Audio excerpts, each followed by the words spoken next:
আসলে আমি মাদ্রাসা সম্পর্কে যতটুকু জানি, বাংলাদেশের মাদ্রাসা সম্পর্কে আমার যেটা মনে হয় যে মাদ্রাসাগুলো থাকা উচিত নয়। কারণ অনেক সময় মাদ্রাসা দেখা যায়, সব সময় নয়, অনেক সময় দেখা যায় যে মাদ্রাসাগুলোতে জিহাদি তৈরি হচ্ছে।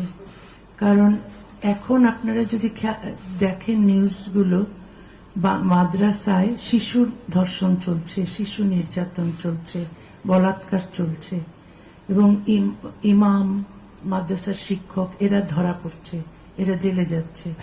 কিন্তু এদের এই শুধু শুধু তো শাস্তি দিলে হয় না, এই শিক্ষা ব্যবস্থার পরিবর্তন দরকার।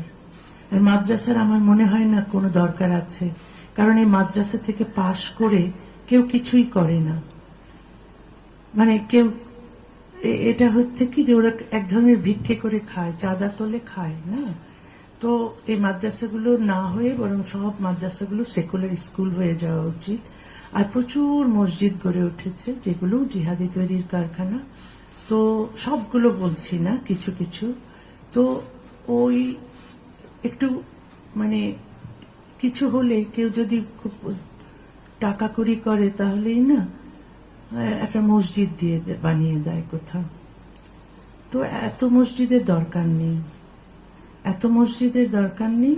এটাও আসলে সরকারের কন্ট্রোল করা উচিত, এবং সরকার নিজে থেকে ধর্ম প্রচার করুক সেটাও তো ঠিক নয়। কারণ সেকুলার কান্ট্রি হতে গেলে ধর্মকে রাষ্ট্র থেকে পৃথক করতেই হবে, এবং এটা সভ্যতার প্রথম শর্ত। সেটা প্রত্যেকটা দেশে, সভ্য দেশেই আছে, ধর্মের সঙ্গে রাষ্ট্রের কোনো সম্পর্ক থাকতে পারবে না।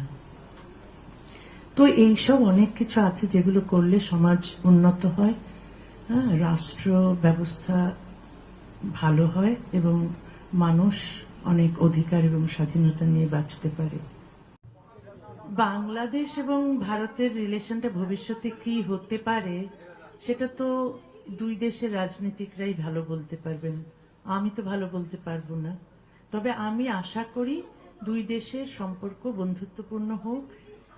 আমরা ৭১ দেখেছি, ৭১-এ কি করে ভারত সাহায্য করেছে বাংলাদেশ তৈরি হওয়ার জন্য। সুতরাং আমরা যারা মুক্তিযুদ্ধে বিশ্বাস করি এবং আমরা যারা বাংলাদেশের স্বাধীনতায় বিশ্বাস করি, তারা ভারতের এই অবদানকে আমরা সবসময় স্বীকার করি।